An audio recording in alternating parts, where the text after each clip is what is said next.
કઈ રીતે તમને જોયું? માફી માંગવાની પણ વાત કરી છે. એ તો પોતે ડિસિઝન લીધું એમનું ડિસિઝન છે ને એક સમાજના છોકરાને રોજગારી બંધ કરાવવાની અને 20 વર્ષનો ધંધો બંધ કરાવવાને દબાવવાની વાત છે.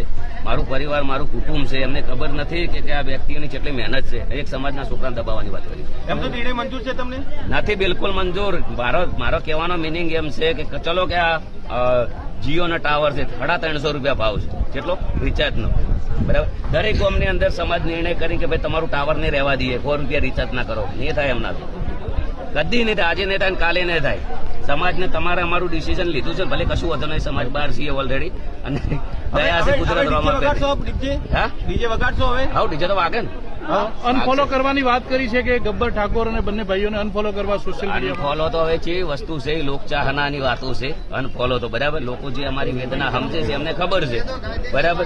કાયદેસર વાગશે. અને ઓલરેડી અમે લડ્યા ને, અમે લડ્યા તો હું ડીજે વાળા છે, સંગીતકાર છે, જે લોકોને રાત દાડો મહેનત કરી 20 વર્ષ જે સંગીતને આલ્યા છે એ લોકો માટે તો આપણે ભાઈ કરવાના જ છીએ.